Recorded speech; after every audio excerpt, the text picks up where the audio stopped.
Halo guys, saya mau mengucapkan innalillahi wa inna ilaihi rajiun, turut berduka cita, turut berbelasungkawa kepada 3 orang korban yang meninggal di acara pesta pernikahan anak Gubernur Jawa Barat, Kang Deddy Mulyadi.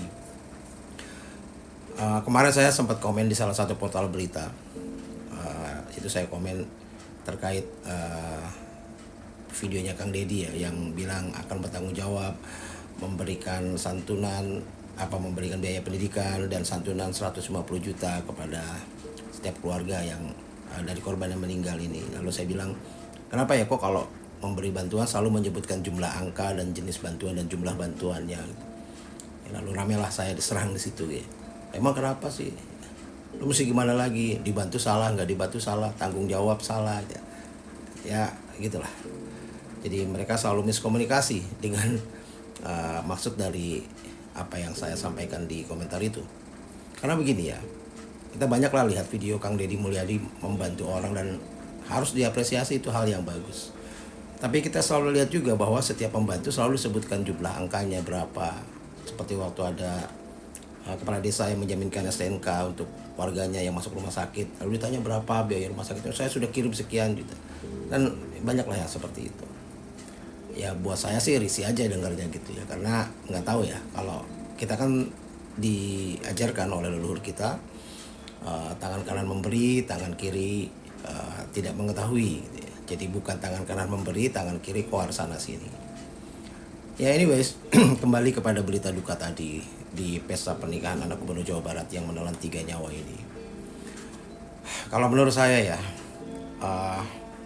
ini bukan sekedar tragedi sih, tapi ini adalah simbol brutal dari pembiaran dan mentalitas elitis di tubuh pejabat publik kita.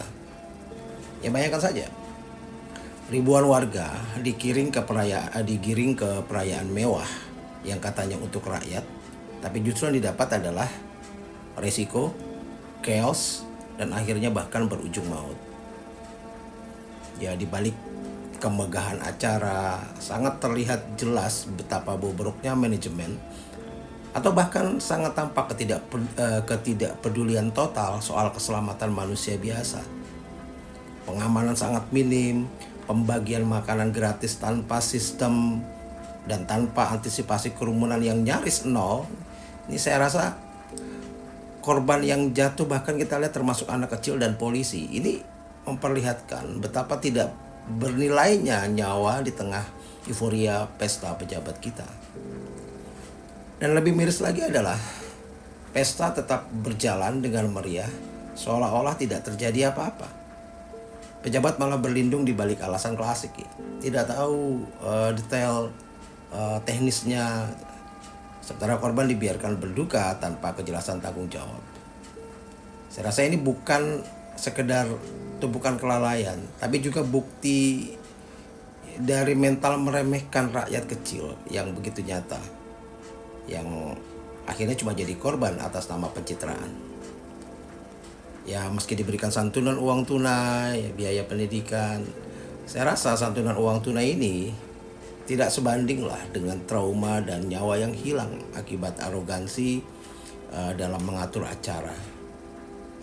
Ya pesta ini membongkar fakta yang pahit lah, bahwa rakyat ya hanya penting selagi bisa jadi penonton, bisa jadi peraga kemegahan, dan bahkan ya hanya untuk sekedar bahan foto.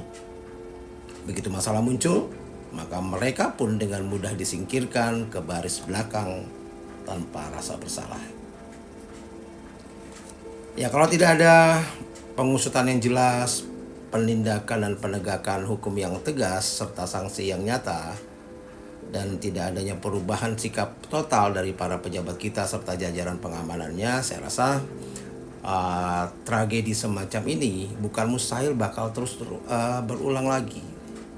Dan selama yang mati hanya rakyat kecil, maka sistem akan tetap menormalisasi.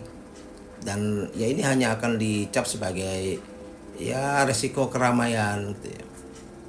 Bukan menjadi lonceng dan peringatan keras untuk perubahan. Ya, bukannya pesta, tapi justru malah petaka.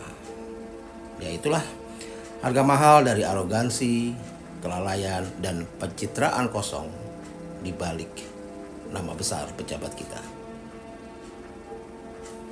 Salam.